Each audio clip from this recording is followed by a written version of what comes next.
विद्यार्थी मित्रो, कृषी विपणनाच्या रचनेनंतर आज आपण कृषी विपणनाच्या पद्धती अभ्यासणार आहोत. System of agricultural marketing. कृषी विपणनाच्या पद्धती, सिस्टम ऑफ ॲग्रिकल्चरल मार्केटिंग. भारतामध्ये शेतीमाल विकून रोख पैसे मिळवणे हा भारतीय शेतकऱ्यांचा मुख्य उद्देश असतो. त्या दृष्टिकोनातून शेतमालाची विक्री बाजारपेठेमध्ये शेतकरी करत असतात आणि या शेतीमाल विपणनाच्या पद्धतीमधून आपल्याला समाधानकारकपणे मोबदला मिळावा हा उद्दिष्ट डोळ्यासमोर ठेवून शेतकरी विपणनाच्या कृती पार पडत असतात. त्या दृष्टीने शेतमाल विक्री करण्याच्या अनेक पद्धती आहेत. शेतमालाच्या विक्री व्यवस्थेच्या ज्या विविध पद्धती आपल्या देशामध्ये आहेत त्या प्रत्येक पद्धतीला वेगवेगळी पार्श्वभूमी आहे.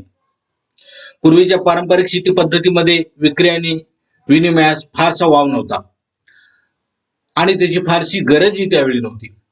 परंतु ज्या वेळेस शेती नफ्याच्या उद्देशाने करण्यात येऊ लागली त्यावेळेस शास्त्रशुद्ध विपणनाच्या पद्धतीची गरज भासू लागली आणि या पद्धतीने जर काय शेतीमाल मार्केटमध्ये विकला तर निश्चितच शेतीमालाला योग्य भाव मिळतो आणि शेतकऱ्यांचा देखील यामध्ये फायदा होतो.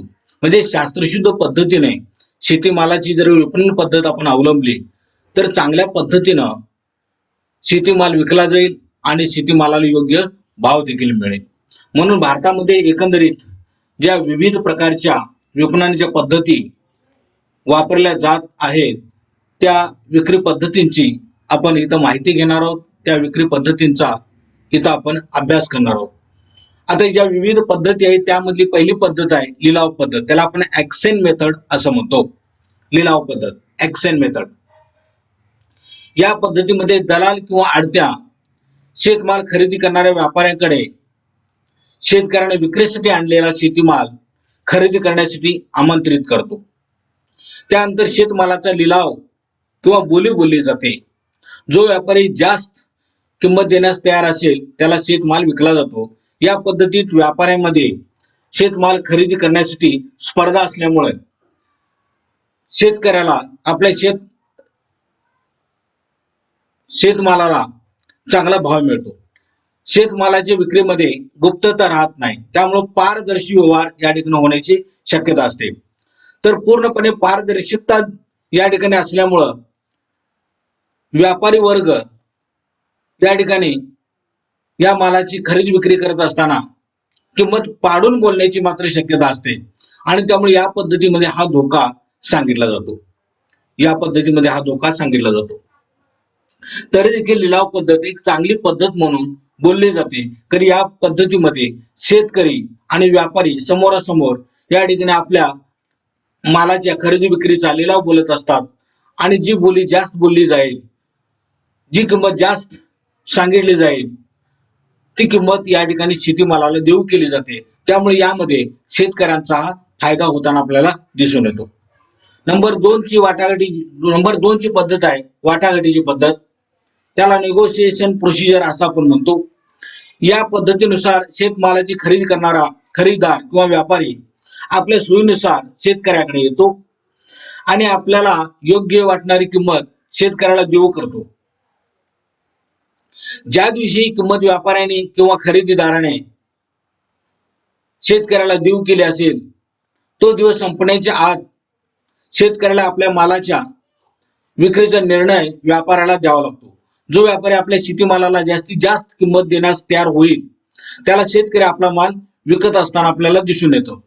हा व्यवहार दलालामार्फत होत असल्याने त्यामध्ये पारदर्शकता असते, परंतु व्यापारी आणि दलाल यांच्यामध्ये संगतमत देखील होण्याची शक्यता असते. यामध्ये शेतकऱ्यांची छोट्या बाजारात फसवणूक होण्याची शक्यता असते.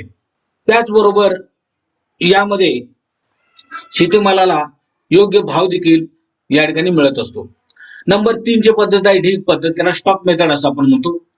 या पद्धतीमध्ये शेतमाल विक्रीची ही सर्वसामान्य पद्धत आहे. या पद्धतीमध्ये शेतमालाचे त्याच्या दर्जानुसार विशिष्ट आकाराचे ढीग केले जातात. व प्रत्येक ढीग विशिष्ट किमतीला विकला जातो किंवा सर्व ढीग विशिष्ट किमतीला ठरवले जातात आणि या ठरवलेल्या पद्धतीनुसार शेतकऱ्याला त्या मालाची किंमत दिली जाते. या पद्धतीत सर्वात महत्वाचा फायदा म्हणजे कमीत कमी वेळात जास्तीत जास्त शेतमालाची विक्री केली जाते. जास्तीत जास्त शेतमालाची विक्री केली जाते. त्यानंतर नंबर 4 ची पद्धत आहे मोघम पद्धत. यालाच आपण इंग्लिश मध्ये देखील मोघम पद्धत म्हणतो. या पद्धतीनुसार शेतकरी आणि व्यापारी यांच्यात शेतमाल विक्रीचा तोंडी करार होतो, परंतु शेतमाल विक्रीची किंमत मात्र ठरवली जात नाही. जेव्हा व्यापारी शेतमाल उचलतो तेव्हा जी प्रचलित किंमत असेल ती शेतकऱ्यांना दिली जाते.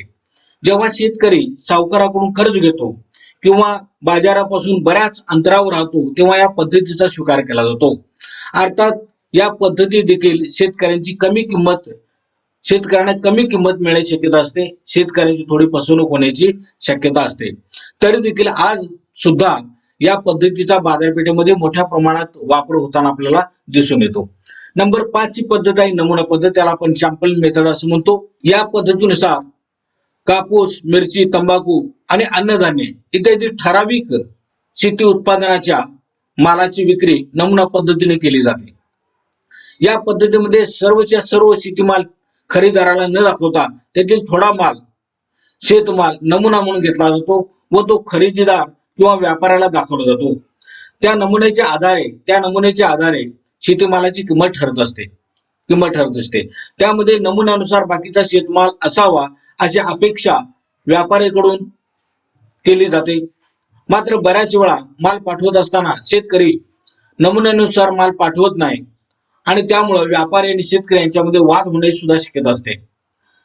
आणि या पद्धतीमध्ये सुद्धा शेवटी फायदा हा व्यापारीच घेताना आपल्याला दिसून येतो. त्यानंतर 6 नंबरची पद्धत आहे हप्ता पद्धत. त्याला आपण इन्स्टॉलमेंट मेथड असं म्हणतो. हप्ता पद्धत, इन्स्टॉलमेंट मेथड. या पद्धतीमध्ये जेव्हा शेतकरी आपला शेतमाल बाजारात विक्रीसाठी आणतात तेव्हा शेतकऱ्याचा शेतीमाल विकून देणारा दलाल किंवा आडत्या शेतमालाची खरेदी करणारा व्यापारी एका कापडाखाली आपले हात झाकतात व एकमेकाची बोटे चेपून शेतमालाची किंमत ठरवतात. व्यापारी जास्त किंमत देण्यास तयार असेल त्याचे नाव दलाल जाहीर करतो, परंतु आपल्या शेतमालाची किंमत कशी ठरते, किंमत ठरवण्याचा निकष कोणता लावला जातो याची शेतकऱ्याला जराही कल्पना नसते आणि शेतकऱ्यालाही समजत नाही. त्यामुळे शेतकऱ्याच्या दृष्टीने ही अपारदर्शी व अशास्त्रीय पद्धत अशी मानली जाते. बऱ्याच वेळा जनावरांच्या खरेदी विक्रीसाठी ही पद्धत वापरली जाते. त्याचबरोबर नंबर 7 बंद निविदा पद्धत, क्लोज टेंडर सिस्टम. बंद निविदा पद्धत. या पद्धतीमध्ये नियंत्रित बाजारपेठेत ही पद्धत वापरली जाते. जेव्हा शेतकरी आपला माल बाजारात विक्रीसाठी आणतात तेव्हा प्रत्येक विक्रेत्याच्या शेतीमालाला एक विशिष्ट क्रमांक दिला जातो. त्या क्रमांकानुसार शेतमाल विक्रीसाठी ठेवला जातो. शेतमाल खरेदी करणाऱ्या कृषी उत्पादन बाजार समितीकडून विशिष्ट फॉर्म भरून घेतला जातो. या फॉर्मवर खरेदीदार आपण जी किंमत देण्यास तयार आहोत ती किंमत लिहितात व आपला पसंती क्रम देतात आणि फॉर्म एका बंद पाकिटात कृषी उत्पन्न बाजार समितीकडे पाठवितात. नंतर कृषी उत्पन्न बाजार समितीकडून हे बंद पाकिट उघडून देऊ केलेली किंमत किंवा अग्रक्रम लक्षात घेऊन शेतमालाची विक्री केली जाते. या पद्धतीमध्ये शेतकऱ्यांच्या फसवणुकीची शक्यता कमी असते, म्हणून ही पद्धत एक चांगली पद्धत म्हणून मानली जाते. त्यानंतर आपण बघणार आहोत शेतमाल विपणनातील दुवे किंवा शेतमाल विपणन व्यवस्थेतील दुवे किंवा याला आपण वितरण पद्धत म्हणतो किंवा मध्यस्थांची साखळी असं आपण म्हणतो. आज आपण बघतोय आपला देश कृषीप्रधान देश आहे आणि सर्वदूर या कृषीप्रधान देशामध्ये शेतकरी पसरलेले आहेत. अगदी ग्रामीण खेडोपाड्यामध्ये अतिदुर्गम भागामध्ये हे शेतकरी आपले शेती उत्पादन करण्याचं काम करत असतात आणि बऱ्याच वेळा अशा दुर्गम भागामधून अशा अनेक लहान खेड्यामधून शेतकऱ्याला बाजारपेठेमध्ये येणं सुद्धा शक्य होत नाही. अशा प्रसंगी या शेतमालाला बाजारपेठेमध्ये नेऊन आणण्याचं किंवा शेतीमालापासून या ठिकाणी त्याची किंमत शेतकऱ्याला मिळवून देण्याचं काम ही मध्यस्थ करत असतात, मध्यस्थी साखळी करत असते. आता शेतमालाचे उत्पादक असणारा शेतकरी आणि उपभोग घेणारा ग्राहक यांच्यामध्ये अनेक मध्यस्थांची साखळी कार्यरत असते, कारण उपभोक्ता आणि शेतकरी यांच्यामध्ये बरंच अंतर असतं. यालाच आपण शेतमाल विपणन व्यवस्थेतील दुवे असे आपण म्हणतो. असे दुवे कमी असणे शेतकरी व ग्राहक या दोघांनाही फायदेशीर ठरते. शेतमाल वितरणाचा प्रत्यक्ष संपर्काद्वारे विक्री व प्रत्यक्ष विक्री असे दुवे आढळतात. तर यामध्ये अप्रत्यक्ष विक्री डायरेक्ट सेल यामध्ये उत्पादक आणि उपभोक्ता यांचा समावेश होतो. या मार्गात शेतकरी आणि उपभोक्ता यांचा प्रत्यक्ष संबंध येत असल्याने सर्वच्या सर्व किंमत शेतकऱ्यांना मिळते. या मार्गात मध्यस्थांना स्थान नसते. आता यामध्ये आपण कृषी विपणन व्यवस्थेतील वितरण साखळी बघणार आहोत. याच्यामध्ये दोन प्रकार आहेत, प्रत्यक्ष विक्री आणि अप्रत्यक्ष विक्री. आता प्रत्यक्ष विक्री आपण बघितली की डायरेक्ट सेल. यामध्ये उत्पादक आणि उपभोक्ता असतो. म्हणजे उत्पादक शेतकरी शेतीमालाचं उत्पादन करतो आणि उपभोक्ता या शेतमालाची खरेदी करत असतो. म्हणजे इथं डायरेक्ट शेतकऱ्यांच्याकडून खरेदीदारांना उपभोक्त्यांना डायरेक्ट सेल केला जातो. आणि दुसरी पद्धत आहे अप्रत्यक्ष पद्धत. या अप्रत्यक्ष पद्धतीमध्ये मात्र एकंदरीत 6 मध्यस्थांची साखळी आपल्याला पाहायला मिळते. यामध्ये पहिली साखळी आहे उत्पादक, त्यानंतर ग्रामीण व्यापारी, घाऊक व्यापाऱ्यांना माल विकतो म्हणजे घाऊक व्यापारी किरकोळ व्यापाऱ्यांना माल विकतो म्हणजे किरकोळ व्यापारी, आणि किरकोळ व्यापारी हा उपभोक्त्यांना माल विकतो म्हणून उपभोक्ता हा शेवटचा अंतिम उपभोक्ता असतो. म्हणजे पहिली पद्धत आहे उपभोक्ता, ग्रामीण व्यापारी, घाऊक व्यापारी, किरकोळ व्यापारी आणि उपभोक्ता. दुसरी पद्धत आहे उत्पादक आणि उत्पादित केलेला माल फिरत्या व्यापाऱ्यांना विकला जातो म्हणून फिरता व्यापारी आपल्याकडील माल घाऊक व्यापाऱ्यांना विकतो म्हणून घाऊक व्यापारी. त्यानंतर घाऊक व्यापारी किरकोळ व्यापाऱ्यांना माल विकतो म्हणून किरकोळ व्यापारी, आणि किरकोळ व्यापारी हा उपभोक्त्यांना माल विकतो म्हणून उपभोक्ता. म्हणजे दुसऱ्या साखळीमध्ये उत्पादक, फिरता व्यापारी, घाऊक व्यापारी, किरकोळ व्यापारी आणि उपभोक्ता असे हे मध्यस्थ या ठिकाणी कार्यरत आहेत. नंबर 3 ची पद्धत आहे उत्पादक, प्राथमिक घाऊक व्यापारी, दुय्यम घाऊक व्यापारी, किरकोळ व्यापारी आणि उपभोक्ता. उत्पादक, प्राथमिक घाऊक व्यापारी, दुय्यम घाऊक व्यापारी, किरकोळ व्यापारी आणि उपभोक्ता. नंबर 4 चा प्रकार आहे उत्पादक, प्राथमिक घाऊक व्यापारी, सरकारी वितरण व्यवस्था, स्वस्त धान्य दुकाने आणि उपभोक्ता. 5वा प्रकार आहे उत्पादक, एकाधिकारी खरेदी संस्था, वितरण व्यवस्था आणि उपभोक्ता. उत्पादक, एकाधिकार खरेदी करणारी संस्था, वितरण व्यवस्था आणि उपभोक्ता. आणि 6 नंबरचा प्रकार आहे उत्पादक, प्रक्रिया करणाऱ्या संस्था किंवा व्यक्ती, घाऊक व्यापारी, किरकोळ व्यापारी आणि उपभोक्ता. अशा पद्धतीनं कृषी विपणन व्यवस्थेतील ही वितरण साखळी आहे. कृषी विपणन व्यवस्थेतील ही वितरण साखळी आहे. याची आपण थोडीशी डिटेल्स माहिती बघू. याच्यामध्ये डायरेक्ट सेल मध्ये प्रत्यक्ष उत्पादन करणारा शेतकरी आणि हा शेतकरी गरजू लोकांना किंवा जो मालाचा उपभोग घेणार आहे त्यांना डायरेक्ट सेल करत असतो. आणि दुसरी पद्धत आहे याच्यामध्ये प्रत्यक्ष विक्री, त्याला आपण इनडायरेक्ट सेल म्हणतो. बहुतांशी शेतीमालाची विक्री घाऊक बाजारपेठेमध्ये करण्याऐवजी गावातच मिळेल त्या अनुकूल किमतीला केली जाते. कारण शेती उत्पादक हा कर्जात गुंतलेला असतो.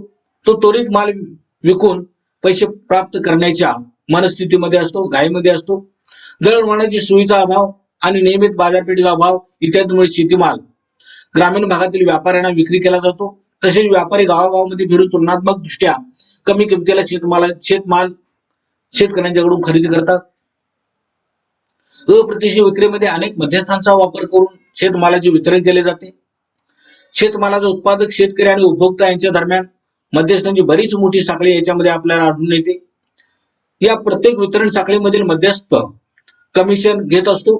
त्यामुळे उपभोक्त्यास द्यावी लागणारी किंमत आणि शेतकऱ्यास प्राप्त होणारी किंमत यामध्ये बराच फरक असताना आपल्याला दिसून येतो. अप्रत्यक्ष संपर्काचे मार्ग आपल्याला काही घटकांच्या आधारे स्पष्ट करता येतील. यामध्ये पहिला घटक आहे तो म्हणजे उत्पादक, त्यामध्ये ग्रामीण व्यापारी, घाऊक व्यापारी, किरकोळ व्यापारी आणि उपभोक्ता. Producers, rural traders, wholesaler, retailer आणि कन्झ्युमर. या मार्गामध्ये ग्रामीण व्यापारी उत्पादक शेतकऱ्यांच्याकडून मालाची खरेदी करतो व नंतर तो माल मोठ्या प्रमाणात घाऊक व्यापाऱ्यांना विकतो. किरकोळ व्यापारी तो सिटीमधील घाऊक व्यापाऱ्याकडून उपभोक्त्यापर्यंत माल पोहोचवतात आणि यातील प्रत्येक घटक स्वतःचा मोबदला ग्राहकाला आकारल्या जाणाऱ्या किमतीमध्ये समाविष्ट करतो. त्यामुळे शेतकऱ्यांच्याकडून कमी किमतीला खरेदी केलेला माल उपभोक्त्यांना मात्र त्याची बरीच किंमत मोजावी लागते. नंबर 2 चा प्रकार आहे उत्पादक, फिरता व्यापारी, घाऊक व्यापारी, किरकोळ व्यापारी आणि उपभोक्ता. मॅन्युफॅक्चरर्स, ट्रॅव्हलर्स, होलसेलर्स, रिटेलर्स आणि कन्झ्युमर्स. यामध्ये फिरते व्यापारी शेतकऱ्यांच्याकडून मालाची खरेदी करतात व खरेदी केलेला माल मोठ्या प्रमाणात घाऊक व्यापाऱ्यांना विकतात. घाऊक व्यापारी हा माल शेतकऱ्यांना किरकोळ व्यापाऱ्यांना विकतो आणि तो शेतमाल घाऊक व्यापाऱ्यांच्याकडून उपभोक्त्यापर्यंत पोहोचवला जातो. अशी ही दुसरी पद्धत आहे. तिसरी पद्धत आहे उत्पादक, प्राथमिक घाऊक व्यापारी, दुय्यम घाऊक व्यापारी आणि किरकोळ व्यापारी. आणि त्यानंतर किरकोळ व्यापारी हा उपभोक्त्यांना माल विकत असतो. Manufacturer, primary wholesaler, secondary wholesaler, retailer आणि कन्झ्युमर. या मार्गामध्ये प्राथमिक आणि दुय्यम घाऊक व्यापारी शेतकऱ्यांच्याकडून मालाची खरेदी करून किरकोळ व्यापाऱ्यामार्फत उपभोक्त्यांना माल पोहोचवण्याचं काम करत असतात. आणि त्यानंतरची दुसरी पद्धत आहे तुम्ही उत्पादक, प्राथमिक घाऊक व्यापारी, सरकारी वितरण व्यवस्था, स्वस्त धान्य दुकाने आणि उपभोक्ता. यामध्ये producers, primary wholesalers, government distributor system, cheap grain shops आणि कन्झ्युमर्स. ज्या जीवनावश्यक वस्तू वाजवी दरामध्ये उपभोक्त्यांना पुरवण्याची सरकारची जबाबदारी असते, अशा शेती क्षेत्रातील वस्तू सरकारी वितरण व्यवस्था सक्तीची वसुली करून किंवा प्राथमिक घाऊक व्यापाऱ्यांच्या मदतीने संबंधित शेतीमाल गोळा करून त्या स्वस्त धान्य दुकानाद्वारे उपभोक्त्यापर्यंत माल पोहोचवण्याची व्यवस्था करत असतात. नंबर 5 उत्पादक, एकाधिकारी संस्था, वितरण व्यवस्था आणि उपभोक्ता. Producers, monopoly purchasing organisation, distributor system आणि कन्झ्युमर. या पद्धतीमध्ये एका संस्थेला शेतीमाल खरेदी करण्याचा अधिकार असतो. उदाहरणार्थ महाराष्ट्रात कापसाची खरेदी करण्याचा अधिकार फक्त कॉटन फेडरेशनला आहे. त्यानंतर फेडरेशन सरकारी वितरण व्यवस्थेमार्फत सूत गिरण्या, कापड कारखाने यासारख्या ग्राहकांना म्हणजेच आदान वस्तूच्या उपभोक्त्यांनी शेतीमालाचा पुरवठा केला जातो. म्हणजेच कापूस खरेदी करण्याचा अधिकार फक्त कापूस फेडरेशन संस्थेला आहे. फेडरेशन संस्था शेतकऱ्यांच्याकडून असा कापूस खरेदी करते आणि ज्यांना कापसाची आवश्यकता आहे, मग यामध्ये सूत गिरण्या असतील, कापड कारखाने असतील किंवा मोठ्या प्रमाणात कापूस खरेदी करणारा एखादा घाऊक व्यापारी असेल, यांना ही संस्था कापूस विकत असते. मात्र याचा फायदा शेतकऱ्यांना होतो, कारण एकाधिकार असणारी संस्था या शेतीमालाची किंमत ठरवते आणि किंमत ठरवून ती शेतकऱ्यांना देऊ करते आणि तो माल मग या ठिकाणी सूत गिरण्यांना, कारखान्यांना आणि घाऊक व्यापाऱ्यांना विकला जातो आणि त्यांच्याकडून ती किंमत वसूल केली जाते. नेक्स्ट नंबर 6 उत्पादक, प्रक्रिया करणारी संस्था किंवा व्यक्ती, घाऊक व्यापारी आणि किरकोळ व्यापारी. आणि त्यानंतर किरकोळ व्यापारी हा उपभोक्त्यांना माल विकतो. म्हणजे याच्यामध्ये प्रोड्युसर, प्रोसेसिंग ऑर्गनायझेशन और पर्सन, होलसेलर, रिटेलर आणि कन्झ्युमर अशी ही साखळी आहे. यामध्ये काही शेतीमालावर प्रक्रिया केल्याशिवाय तो माल वापरता येत नाही. उदाहरणार्थ तूर किंवा हरभरे यावर प्रक्रिया करून त्याचे डाळीत रूपांतर केले जाते. शिवाय हे केल्याशिवाय तो माल वापरता येत नाही. त्यामुळे त्यावर प्रक्रिया करणाऱ्या गिरण्या प्रथमतः शेतकऱ्यांच्याकडून असा माल खरेदी करतात. त्यानंतर आपल्या कारखान्यामध्ये, प्रोसेस इंडस्ट्रीमध्ये त्या मालावर प्रक्रिया करून डाळीमध्ये उत्पादन करतात आणि मग अशी डाळ घाऊक व्यापाऱ्यांना विकली जाते. घाऊक व्यापारी किरकोळ व्यापाऱ्यांना माल विकतात आणि किरकोळ व्यापारी मग ज्यांना गरज आहे अशा ग्राहकांना हा माल विकला जातो. अशा पद्धतीनं या वितरण साखळीतील एकंदरीत हे 6 दुवे आपल्याला अभ्यासायला मिळतात.